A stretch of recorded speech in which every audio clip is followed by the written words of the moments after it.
Stock market.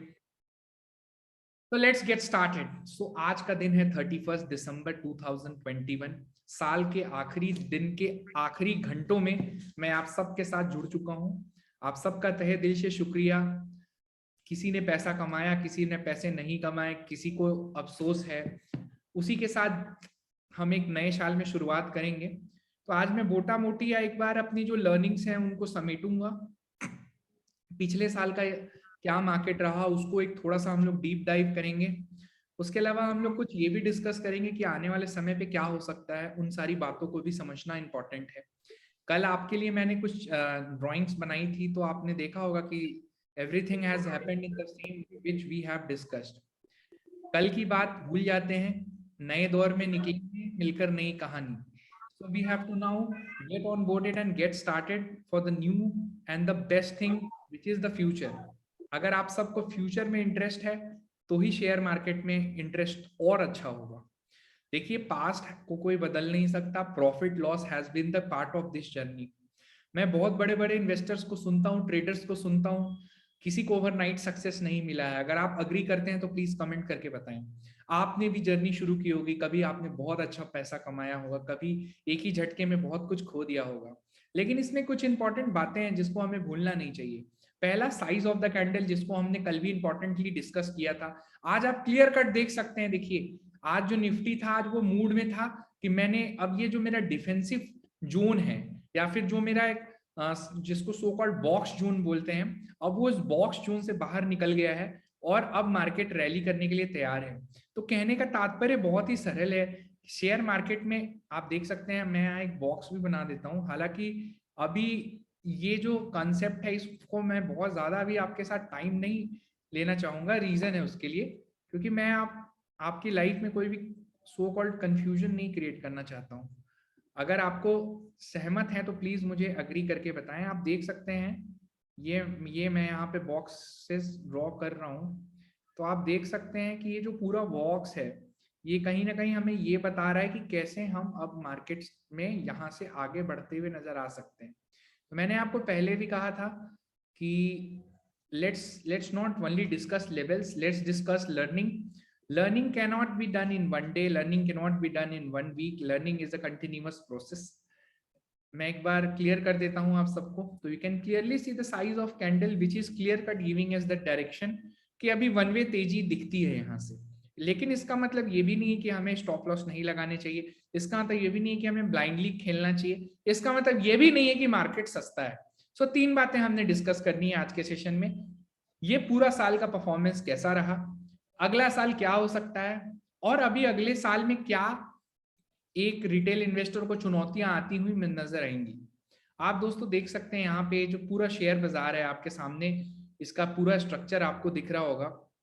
ये जो structure है दोस्तों, अगर आप ध्यान से देखेंगे तो पैरेलल चैनल स्ट्रक्चर जिसको बोलते हैं, मार्केट में कल हमने ऑलरेडी दिखा है। अगर आप देखेंगे तो आज निफ्टी कहीं ना कहीं एक बुलिश ओपनिंग के साथ, मार्केट का जो दिन था ऑलमोस्ट 0.87% के साथ मार्केट बंद हुआ। कुछ इंपॉर्टेंट बातें हैं दोस्तों, जैसे पहले हमने देखा कि हमें वीकली चार्ट भी देखना सीखना पड़ेगा। तो अगर आप वीकली चार्ट देखेंगे तो आपको क्लियर कट एक नीचे से रिट्रेसमेंट दिखेगा। रिट्रेसमेंट मतलब नीचे से एक रिकवरी दिखेगी निफ्टी में। तो निफ्टी का जो अपना लेवल है वो क्लियर कट है कि अभी भी मेरा जो for certain period of time, मैंने कल भी कहा था, आज भी वीडियो में बता रहा हूं, जो मेरा स्टॉप लॉस रहेगा, first stop loss, if I'm into buying, then my first stop loss will be the low of this candle. So it is that 16,800 का लेवल है। ये वाले कैंडल का जो लो है, this candle is the my first stop loss 16,800। उसके बाद जो मेरा second stop loss है which is a 16,400। Hopefully we have not broken the 16,400 वाला support and we have bounced back. So this is good and this is also signaling that now market is taking some follow through buying. So जो selling का pressure था वो कहीं ना कहीं थोड़ा सा कम हो गया है, एग्जॉस्ट हो गया है।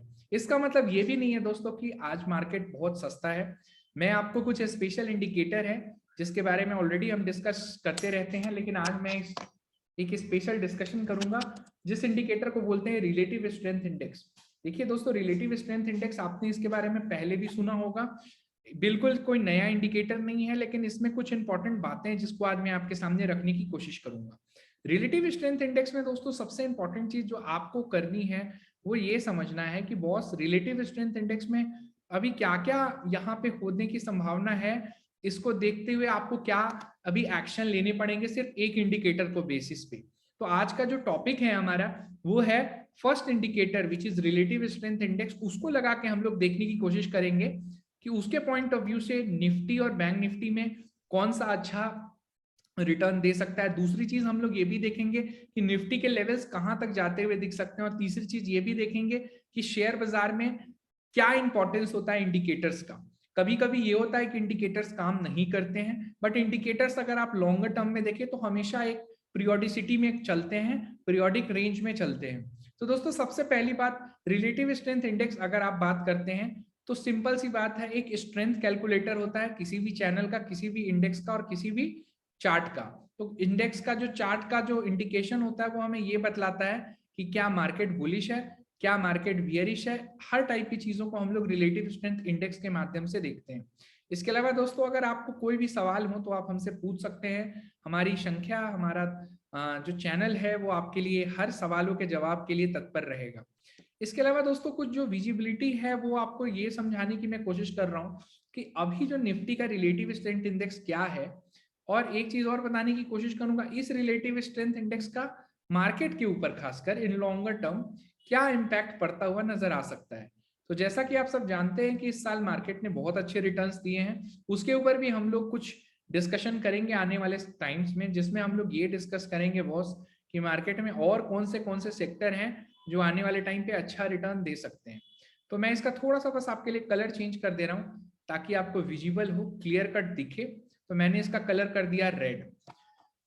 इसके अलावा कुछ और चीजें हैं जिसका मैं आपको बताना चाहूंगा। जैसे अगर आप देखेंगे तो जो अपर और लोअर जो यहाँ बॉलिंजर बैंड है उसका भी कुछ लेवल है, तो उसको भी मैं आपसे डिस्कस कर लेता हूँ। सबसे पहली बात दोस्तों, निफ्टी को देख के अभी ये लगता है कि निफ्टी जो कि यहाँ पे थोड़ा ओवरसोल्ड जोन की तरफ चला गया था with respect to RSI which was nearly on December 28। जब ये ओवरसोल्ड जोन की तरफ चला गया था, ओवरसोल्ड जोन अब क्या होता है दोस्तों, जब भी हम लोग रिलेटिव स्ट्रेंथ इंडेक्स पढ़ते हैं या सीखते हैं तो हमारे पास टू चैनल्स होते हैं, one is known as overbought and one is known as oversold. ये दो बातें आप हमेशा यहाँ पे नोट्स बना सकते हैं। मैं एक बार नोट्स भी आपके लिए लिख देता हूँ, अगर आप चाहें तो इसको बाद में अपने इंफॉर्मेशन पर और नॉलेज शेयरिंग के लिए भी यूज कर सकते हैं। तो पहला बात है ओवरबॉट क्या होता है। So what do you mean by overbought. So market has a range. So यहाँ मैं लिख देता हूँ मार्केट हैज अ रेंज। कोई भी बाजार हो, चाहे वो आप क्रिप्टो ट्रेडिंग करते हो, चाहे वो कमोडिटी ट्रेडिंग करते हो, चाहे वो आप इंडेक्स की ट्रेडिंग करते हो, सिंपल सी बात है market has a range. Every market whether, so Nifty also has a range. Nifty और ऑब्लिक बैंक निफ्टी, जिसके बारे में अभी आप ज्यादा नॉलेज या फिर ज्यादा ज्ञान लेने की कोशिश कर रहे हैं, या फिर सिल्वर, या फिर सिल्वर के बाद गोल्ड। कहने का तात्पर्य सरल है दोस्तों, गोल्ड हो, सिल्वर हो, निफ्टी हो, बैंक निफ्टी हो, कोई स्टॉक हो, हर चीज में आपको दो दो दो टाइप का सिचुएशन देखने को मिलता है। पहले को बोलते हैं हम हमेशा ओवरबॉट और दूसरे को बोलते हैं ओवर सोल्ड। तो ये दो हमेशा आपके लाइफ में सिचुएशन आएगा, एक तो ओवरबॉट और एक ओवरसोल्ड। तो ओवरबॉट जोन क्या होता है और ओवरसोल्ड जोन क्या होता है, इसको भी आज हम लोग चैनल पे डिस्कस करेंगे। तो जैसा कि आपके सामने ये दिख भी रहा होगा, यहाँ पे हमने एक चैनल बनाया है, this is the Nifty example and we have just try to analyse this channel. ऊपर की तरफ दो लेवल्स हमने इंडिकेट किए हैं, पहला लेवल है अपर साइड और दूसरा लेवल है लोअर साइड। 70 का अगर आप देखेंगे तो मार्कर अपर साइड में, 30 का मार्कर देखेंगे तो लोअर साइड में। तो 70-30 का रेशियो रहता है अपर साइड में और लोअर साइड में। मतलब 70 के जोन के ऊपर जब भी निकल जाता है RSI रिलेटिव स्ट्रेंथ इंडेक्स, तो आप कह सकते हैं यहाँ पे कि the stock is now overbought. So overbought का जो जोन होता है टिपिकली 70 के ऊपर होता है, मतलब 70 के एबव इज ओवरबॉट।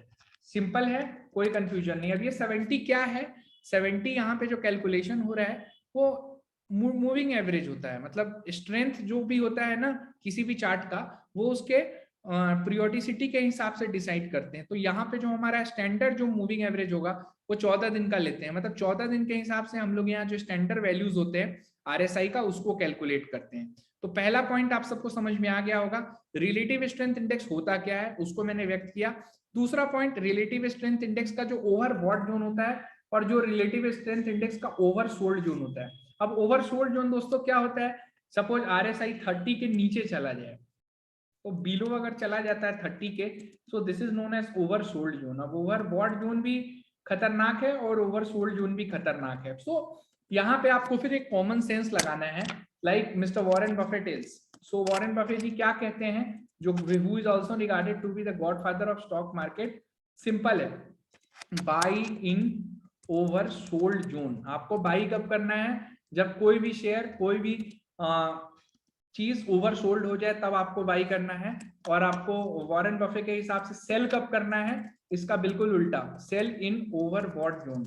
जब भी मार्केट ओवरबॉट होता है, चाहे कोई भी मार्केट हो, चाहे क्रिप्टो मार्केट हो, गोल्ड मार्केट हो, सिल्वर मार्केट हो, कोई भी मार्केट हो, सिंपल सा रूल है, आपको सेल कब करना है, जब सब smart investor will sell when everyone is looking to buy, and the investor which is a retail investor will always buy when everyone is buying, but a smart investor will buy when everyone is selling। तो याद रखें, जब भी selling आएगा तो आपको by करना है। ये आज से नहीं, अगर आप जब से निफ्टी शुरू हुई है, मैंने पूरा का पूरा एग्जांपल लगा दिया। ये देखिए चार्ट को मैं मिनिमाइज भी कर रहा हूं आपके लिए, डेली चार्ट। आप देखिएगा जब भी निफ्टी नीचे गई है, ओवरसोल्ड हुई है, जिसने भी वहां पे पैसे लगाए होंगे उसको अच्छे रिटर्न मिले। जैसा कि आप देख सकते हैं 20 तारीख को, 20 दिसंबर 2021 को निफ्टी ओवरसोल्ड होने के पास पहुंच गई थी, और वहां से फिर जिसने भी बाइंग किया होगा उसने अच्छा पैसा कमाया, मतलब वहां से परसेंटेज के टर्म्स में आपका रिटर्न अच्छा आया है। तो आप निफ्टी 20 भी खरीदते हैं, आप निफ्टी में म्यूचुअल फंड में भी पैसा लगाते हैं, तो आपको पैसा कब लगाना है, पहला number point, when everyone is selling, जब मार्केट में बहुत ही निराशा का माहौल हो, एक बहुत ही निगेटिव माहौल हो। निगेटिव माहौल मतलब क्या हो गया, आपको माहौल नहीं देखना है, आपको मार्केट का स्ट्रेंथ देखना है। जब भी मार्केट का स्ट्रेंथ निगेटिव होगा तो आपका काम है आपको स्मार्टली पैसा इन्वेस्ट करना है। आपको पैसे निकालने कब है, जब भी मार्केट ओवरबॉट हो जाएगा। आप देख सकते हैं हिस्ट्री को मैं आपके सामने लेके आया हूं। ये देखिए, ये 2016 से लेके आज तक की हिस्ट्री है। मैंने हालांकि इसको हटा दिया, फिर से मैं आप सबको अनुरोध करूंगा कि एक बार फिर से यहाँ पे हम लोग जाते हैं, RSI फिर से लगाते हैं, रिलेटिव स्ट्रेंथ इंडेक्स, और देखते हैं कि हुआ क्या है रिलेटिव स्ट्रेंथ इंडेक्स का। ये देख सकते हैं आपके सामने, इसको चाहें तो इसका कलर भी आप यहाँ से घुमा सकते हैं, चेंज कर सकते हैं, सेटिंग को मॉडिफाई भी कर सकते हैं। जब भी आप देखिएगा, जब भी मार्केट ओवरबॉट हुई है ना कभी भी, तो वहां से फिर उसमें करेक्शन आई है। आप चाहें तो देख सकते हैं यहाँ पे निफ्टी ओवरबॉट हो गया था 28 सितंबर को। जब भी निफ्टी ओवरबॉट हुआ है तो आपको ओवरसोल्ड होने के लिए फिर मार्केट वहां से अच्छा खासा डिप लिया है या करेक्शन लिया है। आप सबकी एक ही अनुरोध है, कभी भी जब ओवरबॉट हो जाए तो तुरंत सेल मत करें, कंफर्मेशन का वेट करें। अगर आप ट्रेडर हैं तो आपके लिए फिर अलग अलग कुछ और पैरामीटर्स हैं। ऐसा नहीं है कि एकदम ओवरबॉट देख लिया तो आपने कल शॉर्ट कर देना है। लेकिन अगर आप इन्वेस्टर है, मैं ये वीडियो उनके लिए भी है, या जो ये प्रोग्राम उनके लिए भी है जो सिंपल इन्वेस्टर है, जिनको बहुत ज्यादा टेक्निकल समझना नहीं है, ना उनको इंटरेस्ट है टेक्निकल समझने में, उनको तो बस ये जानना है कि मुझे मार्केट में पैसे कब लगाने चाहिए। तो एक सरल सा इंडिकेटर है जिसको आप अपने लैपटॉप में, पीसी में, अपने मोबाइल फोन में लगा सकते हैं, जिसको हम लोग रिलेटिव स्ट्रेंथ इंडेक्स बोलते हैं। आप जैसे ही लगाएंगे तो वहां पे आपको ये इंडिकेटर आप दिखाने लगेगा कि मार्केट ओवरबॉट है या मार्केट ओवरसोल्ड है। हमेशा याद रखिएगा, ओवरसोल्ड मार्केट में ही पैसा लगाने की कोशिश करें, ओवरबॉट मार्केट में थोड़ा सा परहेज करें। अब आपको कई लोग बोलेंगे कि सर अगर मार्केट ओवरसोल्ड होने में टाइम लगता है तो क्या मुझे वेट करना चाहिए? जवाब है बिल्कुल हाँ, वेट करना चाहिए। आप देखिए मार्केट सितंबर में कितना ओवरबॉट हो गया था। कहने का मतलब क्या है, ये ओवरबॉट हुआ, ओवरबॉट पीरियड सस्टेन भी किया है। अगर आप देखेंगे तो यहाँ से देखिए 24 अगस्त से लेके 28 सितंबर तक मार्केट जो ओवरबॉट हुआ था यहाँ पे सस्टेन किया है। फिर देखिए यहाँ पे जो RSI में जो करेक्शन आया है नीचे की तरफ, जिसको हम लोग बोलते हैं RSI डाइवर्जेंस, ये देखिए मैंने आपके सामने लगा भी दिया है, आप क्लियर कट देख सकते हैं। RSI जो डाइवर्सिफाई हो गया, डाइवर्स हो गया, मतलब नीचे की तरफ गिर गया। सो अगर आप देखेंगे तो निफ्टी का जो लॉन्ग टर्म ट्रेंड है एक साइकिल की तरह होता है। मैंने ये साइकिल बना के ये नहीं कहा है कि नहीं, ये यहाँ पे बढ़ता हुआ नजर आ रहा है। तो आपको हमेशा याद रखना है, सिंपल बात विथ सिंपल वन वर्ड, आपका मार्केट कभी भी जब भी काम होगा तो मार्केट में आपको एक ही शब्द में पैसे लगाने, कब? जब सब लोग पैसे निकाल रहे हो। तो सिंपल वर्ड, पैसे कब लगाने हैं? जब सब लोग निकाल रहे हो। जब 20 दिसंबर के दिन एक मार्केट में पैनिक का माहौल था जब आरबीएल बैंक का न्यूज आया था, जो कि इसी मंडे को आया था। आप देख सकते हैं इस मंडे से लेके आज तक मार्केट ने कितनी शानदार रिकवरी की। कहने का मतलब सिंपल सी बात है, जब एक्सट्रीम पेसिमिज्म हो जाता है, जब एक्सट्रीम ओवरसोल्ड जोन हो जाता है, आपको तुरंत पैसे लगा देने चाहिए। चाहे आप किसी भी इन्वेस्टर के साथ ट्रेड करते हो, चाहे आप किसी भी ब्रोकर के साथ ट्रेड करते हो, चाहे आप म्यूचुअल फंड में पैसे लगाने हो, चाहे आपको कहीं पे भी पैसे लगाने हो, एक चीज, एक कंसेप्ट हमेशा याद रखें, ये आपको शेयर मार्केट में कभी भी डूबने नहीं देगा। पहला थियरी, ये मैं, चूंकि वीडियो लास्ट है इस ईयर का, तो मैं अपनी पूरी इच्छा और पूरी शक्ति से आपको बताने की कोशिश करूंगा मार्केट में क्या क्या नहीं करना चाहिए। क्या करने चाहिए आपको ऑलरेडी पता है, क्या नहीं करना है वो बताऊंगा। तो कभी भी ओवर सोल्ड या ओवर ग्रीडी जोन में, ओवर बॉट जोन में पैसा मत लगाएं, क्योंकि वहां पे ग्रीड बहुत ज्यादा होता है। आप देख भी सकते हैं मार्केट की जो फर्स्ट करेक्शन आई है वो आई है 19 अक्टूबर। 19 अक्टूबर से पहले तक मार्केट एकदम बेइंतहा तरीके से रैली करता हुआ नजर आया। वहीं पे मार्केट ने अपना लाइफ टाइम हाई भी बनाया, जो कि 18,604 का है। मेरा कहने का मतलब है मार्केट ने लाइफ टाइम हाई बनाया है, मार्केट ने वहां से करेक्शन लिया, फिर मार्केट नया लाइफ टाइम हाई बना सकता है। पर हमें पैसे कब डालना है? हमें पैसा हमेशा तब डालना है जब मार्केट की सिचुएशन बिल्कुल खराब हो। बिल्कुल खराब हो मतलब जब हर इन्वेस्टर डर रहा हो, जब एक डर का माहौल हो, तो आपको एक अच्छी कंपनी में पैसा लगाना है। आपने सुना भी होगा पिछले साल जो कोरोना का पेंडेमिक आया था, उसमें उन्होंने सबसे ज्यादा पैसे कमाए जिन्होंने एकदम बॉटम पे पैसे लगाए। अब उस टाइम पे ये भी कहना मुश्किल था कि वो मार्केट इतना ज्यादा रन कर सकता है, मार्केट इतना ज्यादा रैली कर सकता है। ये सारी बातें तब हमें समझ में आई जब हम मार्केट में बहुत दिनों से जब हम जुड़े हुए थे, तो हमें समझ में आई बातें। कहने का मतलब सरल है दोस्तों, बाजार में कभी भी जल्दीबाजी मत करें, number 1। Number 2, extreme oversold zone में ही पैसा लगाना चाहिए। चाहे आप इन्वेस्टर हैं, चाहे आप ट्रेडर हैं, हमेशा एक ओवरसोल्ड जोन में ही कब आने का वेट करें। मार्केट, अब देखिए, जिसने भी सितंबर में जल्दीबाजी में पैसे लगाए होंगे उसके पैसे डेफिनेटली कम हो गए होंगे, लेकिन जो यहाँ पे पैसे लगाएगा 28 दिसंबर को, उसकी जो सक्सेस की प्रोबेबिलिटी है वो डेफिनेटली यहाँ से ऊपर जाएगी, मतलब उसको फायदा होने की चांसेस ज्यादा है। कहने का भाव सरल है कि अगर आप शेयर मार्केट में हैं तो एक जो थंब रूल है इन्वेस्टमेंट का, उसको कभी मत भूलें। अगर आप थंब रूल फॉलो नहीं कर सकते हैं तो प्लीज शेयर मार्केट में काम मत करें। पहला थंब रूल है buy when everyone is selling, जो मैंने यहाँ पे लिखा भी है, और दूसरा sell when everyone is buying. तो बाइंग और सेलिंग का जो स्ट्रेंथ है उसको हमने कहां से फाइंड आउट किया? उसको हमने फाइंड आउट किया मार्केट में something which is known as strength indicator. अब स्ट्रेंथ इंडिकेटर कहां से आया? Strength indicator is coming from this. So जिसको हम लोग बोलते हैं शेयर बाजार में something which is known as strength indicator and strength reflector. आप देख सकते हैं मेरी पूरी कोशिश है इस वीडियो के माध्यम से आपको ये समझाऊं कि मार्केट में क्या क्या नहीं करना है। मैं एक बार इसको क्लियर कर देता हूं ताकि आप तक ये वीडियो ध्यान से पहुंचे। तो आपको दिख भी रहा होगा, ये मैंने नीचे एक इंडिकेटर लगाया है और मार्केट में यहाँ पे ये देखिए अभी भी निफ्टी एक अनचार्टेड जोन में है। अनचार्टेड जोन में है मतलब यहाँ से निफ्टी थोड़ी सी और बाउंस बैक दे सकता है। अब मेरे को और थोड़ा डीप एनालिसिस करना चाहिए। एक बार मैं मंथली चार्ट लगाता हूं। अगर आप मंथली चार्ट निफ्टी का देखेंगे तो आपको यहां से दिखना शुरू हो जाएगा कि पिछले 3 महीने से, 3 या 4 महीने से, जो कि अगर आप मई से बात करते हैं तो मई के महीने से मार्केट थोड़ा सा, अगर आप देखेंगे यहां से which is almost May 2013, market ने जो तेजी पकड़ी है वो कहीं ना कहीं ओवरबॉट जोन में चला गया है। तो इसका मतलब ये है कि निफ्टी की अगर आप मंथली चार्ट देखेंगे तो अभी भी यहाँ पे ओवरबॉट जोन चल रहा है। कहने का तात्पर्य सरल है। देखिए दोस्तों, इसको भी मैं अगर आपको मैक्रो फ्रंट पे लगाऊंगा तो आपको एक चीज दिखेगा, मार्केट पहले भी ओवरबॉट जोन में गए हैं। जब 2014 में मोदी जी की सरकार आई थी उसके पहले भी गए हैं, 2007 में जब सब प्राइम और लेमन ब्रदर्स की क्राइसिस हुई थी। जब भी मार्केट लंबे टाइम तक ओवरबॉट जोन में रहता है, फिर वहां से एक बड़ी करेक्शन आने की संभावना होती है।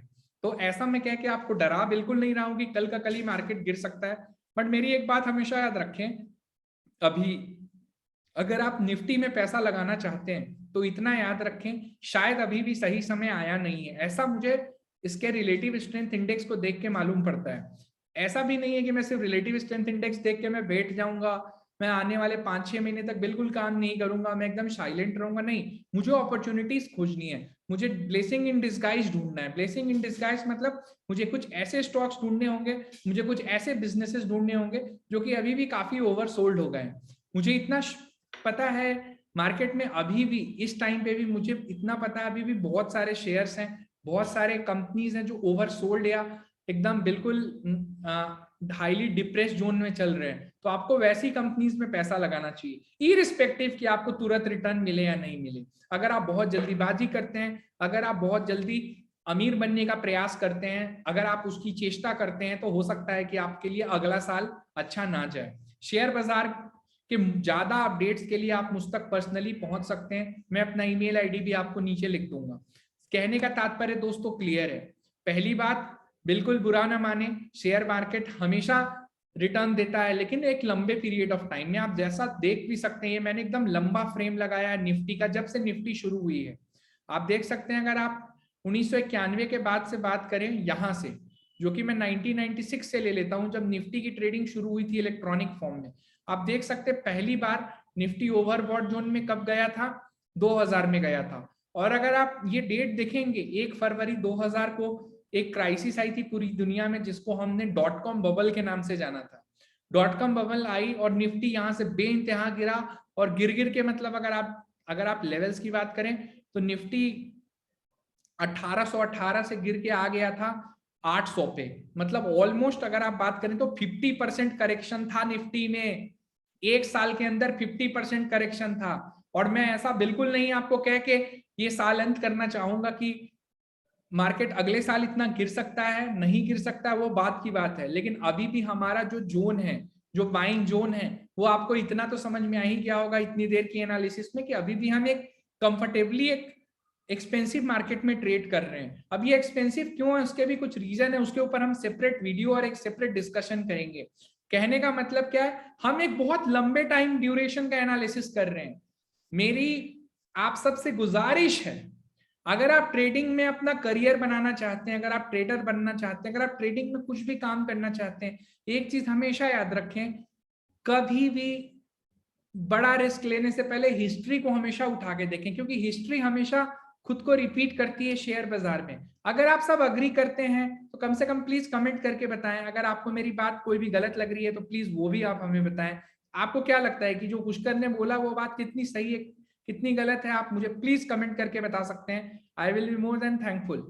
आप देख सकते हैं, देखिए मैंने चार्ट इसलिए आपके सामने लगाया है, बेहतरीन तरीके से लगाया है मैंने, और मेरी एक ही कोशिश है आप सब तक पहुंचा पाऊं अपने दिल की बात। दिल की बात यही कहती है दोस्तों, जब भी मार्केट में ओवर एक्साइटमेंट आया है ना, बहुत सारे सेक्टर्स हेवली ओवरबॉट हो जाते हैं। हेवली ओवरबॉट होने की वजह से क्या है, एक बहुत बड़ा इन्वेस्टर है, एक बहुत बड़ा पूल ऑफ इन्वेस्टर है जो कि मार्केट से जुड़ता है।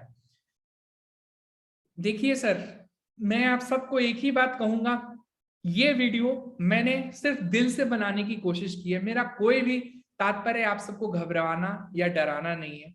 मेरी बात आप सबको हो सकता है आज समझ में आए अथवा नहीं आए। आज हम ये वीडियो अपलोड भी करेंगे अपनी चैनल पे, यूट्यूब पे 31 दिसंबर 2021 को। अगले साल जून में फिर आप जरूर इस वीडियो को दोबारा देखिएगा, तो आपको समझ में आएगा कि पुष्कर आनंद क्या कहना चाह रहा था इस वीडियो के माध्यम से। हो सकता है आपको अगले साल दिसंबर में, मैं तो कहता है 1 साल बाद वीडियो देखिएगा, तो आपको हो सकता है उस दिन इस वीडियो का इंपॉर्टेंस समझ में आएगा। जो समझदार होंगे उनको इशारा ही काफी है। मार्केट कभी भी उन्हीं को रिवॉर्ड देता है जो कि अपनी पोजीशंस के साथ अटकते हैं, वेट करते हैं लंबे ड्यूरेशन तक। जैसा कि वॉरेन बफे ने भी कहा, अगर आप अपना 50% कैपिटल खो के भी शेयर बाजार में शेयर होल्ड करने का पावर रखते हैं, तभी आपको शेयर बाजार में इन्वेस्ट करना चाहिए, अन्यथा आपको बॉन्ड्स या कुछ ऐसे सेफ इन्वेस्टमेंट ऑप्शंस ढूंढने चाहिए। मार्केट की गलती कभी नहीं होती है, हमेशा हमारी खुद की गलती होती है। Market is always right. जैसे मार्केट ने बिना मांगे इस साल कई सारे लोगों को बहुत पैसे दिए, वैसा एक साल भी आएगा जब मार्केट बिना किसी रीजन के गिरेगा और बहुत सारे लोगों से पैसे छीन लेगा। तो हमेशा याद रखें, this is the thumb rule of market, and this has not been a video which I am just shooting. This has been a video which I wanted to give from the bottom of my heart. I don't care what you think about me. You may call me a pessimistic or a depression or anything, whatever called. I just wanted to give you an alarm. This is an alarming situation. Be very much careful with I believe. ऐसा नहीं कि हम सिर्फ Indian market की बात कर रहे हैं, ग्लोबल मार्केट्स का भी मोटा मोटी यही हाल चल रहा है। जब भी मार्केट में बहुत ओवर इंथुजियाज्म आती है ना, आपको उसका अगला साल, आप हिस्ट्री उठा के देखें ना, ये 2001 की बात कर रहा हूं, जिनको जिनको लगता है मंथली चार्ट नहीं देखना चाहिए, आप 2000 में देखें, पहली फरवरी को निफ्टी ने हाई मारा था 1818 का हाई मारा था। ये मैं आपसे बिल्कुल आपको 21 साल पहले की एनालिसिस कर रहा हूं। कई लोग माने अथवा नहीं माने, बट शेयर मार्केट में कुछ चीजें हैं जो हमेशा के लिए रह जाएंगी, जिनमें से सबसे पहली चीज है जिसको हम लोग कहते हैं प्राइस एक्शन। प्राइस एक्शन हमेशा मार्केट का सिमिलरली और एक ही फॉर्म में काम करता है, buy when everyone is selling and sell when everyone is buying. ये जो कोट है ना दोस्तों, इसको आप अपने दिमाग में डाल लें, बट ये बहुत मुश्किल कोट है प्रैक्टिकली फॉलो करना। एक तो आपको अपने पैसों से अगर बहुत इमोशनल अटैचमेंट है तो मार्केट में इन्वेस्टमेंट करे भी तो बहुत ट्रेडिशनल फॉर्म में करे, क्योंकि मार्केट का कोई भरोसा नहीं। जैसे मार्केट ने बिना चाहे हमें बहुत अनगिनत पैसा दिया है, वैसे ही हमसे ये एक बार हो सकता है कि हमें एक बार वापस से मार्केट आपको पेन में दे सकता है, ऐसी कोई बात नहीं है। फिर देखिए, ऐसा नहीं है कि मार्केट कोई परमानेंट गिरने की चीज है। लॉन्ग टर्म में एक चीज याद रखें, the next generation will always lead a beautiful life, a much better life. They will have a much better resources. They will have more money. This is not my statement. These are the statements of Mr. Buffett. आज का session कुछ खास हो जिसके लिए मैं आपके सामने ये सारी बातें रख रहा हूँ। समझने वाले को फिर भी मैं कहूंगा इशारा काफी है, मैं ज्यादा नहीं हिंट देना चाहूंगा। अगर आप देखें तो देखिए, मार्केट यहाँ से फिर 800 के आसपास आ गया था। आप देख सकते हैं 800 के आसपास के लो के आने के बाद फिर से यहाँ से निफ्टी ऑलमोस्ट एक अच्छा खासा बाउंस लिया और यहाँ से आधा हो गया था मार्केट दोस्तों। और ये कितने टाइम में आधा हुआ आप देखिए, एक साल में नहीं लगा। 1 फरवरी 2000 से लेके ये है आपका 1 अप्रैल 2003, मतलब दोस्तों 3 साल लगे। 3 साल में निफ्टी ने आधा हो गया था दोस्तों। आपके पास सैकड़ों मेरे पास काउंटर करने के लिए आंसर होंगे कि उस टाइम इन्वेस्टर कम थे, उस टाइम हम फॉरेन इन्वेस्टर पे बहुत ज्यादा डिपेंडेंट थे, उस टाइम पे मार्केट में प्राइस रिगिंग होता था। मैं आपकी हर बात मानूंगा, लेकिन मैं आपकी एक बात भी हमेशा आपको बता दूं, ये मार्क अगर आप मेरे साथ सहमत हैं तो प्लीज मुझे बताएं, असहमत है तो भी मुझे बताएं। असहमति के लिए हमेशा हम देखिए, आपको मैं ना ये चार्ट बहुत मेहनत करके मैंने जूम करने की कोशिश की है। हालांकि 2000 की बात आज आपको समझ में शायद आए अथवा नहीं आए। देखिए फरवरी का चार्ट देखिए, मार्केट गिरा, फिर संभला, फिर गिरा, फिर एक घोर डिप्रेशन स्टेज में चला गया था। डिप्रेशन मतलब समझते हैं क्या होता है? डिप्रेशन मतलब आप कितनी भी अच्छी कंपनी खरीद लो, आपका वेल्थ क्रिएशन नहीं होगा। आपने सैकड़ों एग्जांपल सुने होंगे, 100 गुना हो गया, 50 गुना हो गया, 20 गुना हो गया, पर ये होने की जर्नी इतनी आसान है कि आंसर इज नो। आप देख सकते हैं रीड आरएसआई जो कि यहाँ पे टॉप कर गया था 72 का, वो कितना डिप्रेस फॉर्म में चला गया और उसने लास्ट में अपना बॉटम यहाँ पे बनाया है कुछ इस लेवल पे। आप देख सकते हैं this was a level of almost 849 आया। फिर यहाँ से पूरे ये तो एक साल के अंदर करेक्शन आया है। 2000 से लेके 2001 के अंदर 1 से 1.5 साल में मार्केट आधा हो गया।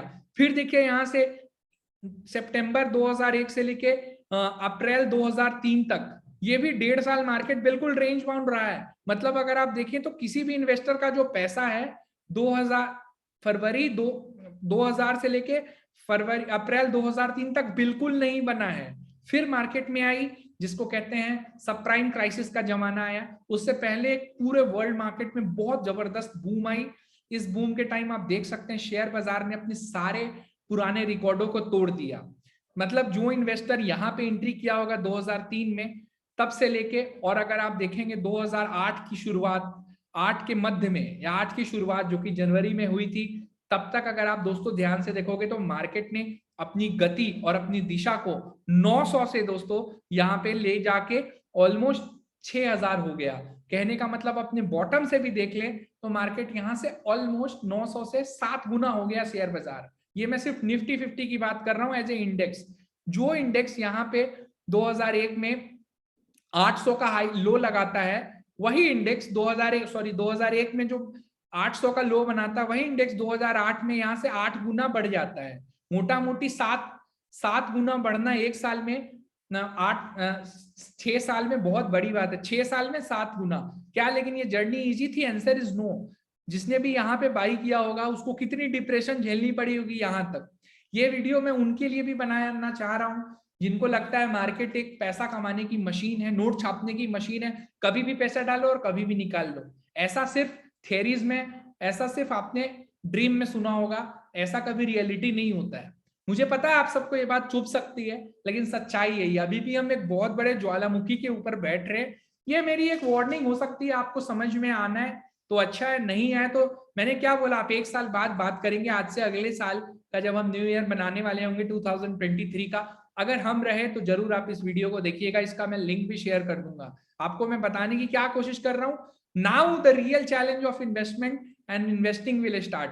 अभी तक तो क्या है, मार्केट ने जो डिप लिया, इसके बाद जो यू टर्न रिकवरी है, इसमें हर टॉम डिक एंड हैरी ने पैसा बनाया है। Every investor, weather he is a part timer, whether it is a full timer through mutual funds. लेकिन मैं इसमें कुछ पॉजिटिव भी बातें कहूंगा। देखिए 2000 के टाइम पे हमारे देश में शेयर मार्केट में हार्डली 15-20 लाख ही कस्टमर थे। आज की बात की जाए तो सिर्फ सीडीएसएल पे 5 करोड़ से ज्यादा डीमेट अकाउंट एक्टिव है। बीएससी एनएससी का डेटा भी आया, 6-7 करोड़ के आसपास टोटल डीमेट अकाउंट खुल चुके हैं, जिनमें से 5 करोड़ अकाउंट्स में आप मान के चले कुछ ना कुछ एक्टिविटी भी हो रही है। मतलब पहले से ज्यादा हमारा इन्वेस्टर केयरफुल हुआ है, अवेयर हुआ है, पहले से ज्यादा नॉलेज भी है। लेकिन उसके बाद भी वॉरेन बफे का कहना है, शेयर मार्केट कोई रॉकेट साइंस का बिजनेस नहीं है, ये सैकड़ों साल से चला आया बिजनेस है, जो कि हर कुछ सालों पे खुद को रिपीट करेगा। और ऐसा मैं नहीं कह रहा हूं, ऐसा मैं पास्ट अपनी नॉलेज से कह रहा हूं। ये जो नॉलेज है आप भी लेना चाहें तो ले सकते हैं। बुक का नाम है द इंटेलिजेंट इन्वेस्टर, इसका मैं आपको डिस्क्रिप्शन लिंक में दे दूंगा, आप चाहें तो उसको बाई कर सकते हैं। इंटेलिजेंट इन्वेस्टर दोस्तों जो पुस्तक है, उसमें बेंजामिन ग्राहम जो कि वॉरेन बफे के गुरु है, उन्होंने कहा है market is like a cyclic wave, it has, चाहे आप 10 साल का हिस्ट्री उठा ले, चाहे आप 20 साल का, चाहे आप 30 साल का, there is a cycle when everything will go positive and then there will be a cycle when everything will go negative. मैं भी एज ए मार्केट पार्टिसिपेंट, मैं भी एज ए मार्केट इन्वेस्टर, मैं भी एज ए मार्केट लर्नर जो कि 24/7 इस काम में इन्वॉल्व है, कभी नहीं चाहूंगा मार्केट नीचे आए। बट चूंकि ये वीडियो आखिरी वीडियो है, मैं यहाँ पे कोई भी ऐसी फ्रिक्शनल आर्टिफिशियल या आपको मीठा बोलने की कोशिश नहीं करूंगा। केयरफुल रहें अपने इन्वेस्टमेंट्स को लेके। तो ये एक मैसेज आपको इस वीडियो के माध्यम से देना चाहूंगा। जिनको लग रहा है ना कि वीकली टाइम फ्रेम ही सिर्फ देखना है, डेली टाइम फ्रेम ही देखूंगा, देना है, आप सबसे मैं अनुरोध करूंगा 6 महीने से 1 साल वेट करें। अगले साल आपको समझ में आएगा कि मैं क्या कह रहा था। मार्केट कभी कभी ऐसा होता है ना, 5 साल का रिटर्न एक ही साल में दे देता है, 1 साल में 5 साल का रिटर्न ले भी लेता है, और 2 साल तक फिर जो जर्नी होती है वो बहुत धीमी धीमी होती है। इसी का तो नाम शेयर बाजार है। हालांकि कोई नहीं जानता, हो सकता है मार्केट यहाँ से 20,000 जाए, 25,000 जाए, कुछ भी हो सकता है। ऐसे दुनिया भर में सैकड़ों लोग बैठे हुए हैं जो भविष्यवाणियां आज करेंगे, कल करेंगे, यूट्यूब पे वीडियो डालेंगे, अपनी बातें पेपर में छपवाएंगे। बट मुझे जो लगता है, मैं I will be for the next year very much careful with respect to the investment, with respect to the bubbles, with respect to the death. मेरे लिए अभी everything is on the higher side, inflation is on record, so I have to very play careful. I have to play in only those companies which are highly undervalued and which are doing the genuine businesses. अब आप genuine businesses को कैसे refine करेंगे artificial business से, उसके लिए भी हम लोग सेपरेट वीडियोस और सेशन करेंगे। तो दोस्तों आज आप सबको मैं फिर से इस वीडियो के माध्यम से समराइजेशन करना चाहूंगा। बहुत जल्दीबाजी मत करें मार्केट का। ये तो मैंने आपको एक टाइम फ्रेम बताया, अभी बहुत कुछ आपको मैं बताऊंगा आने वाले वीडियोस में। जुड़े रहे हमारे चैनल से और आप हम तक अपनी बातें रख सकते हैं। मैं आप सबको एक तहे दिल से हैप्पी न्यू ईयर बोलना चाहूंगा। Thank you so much.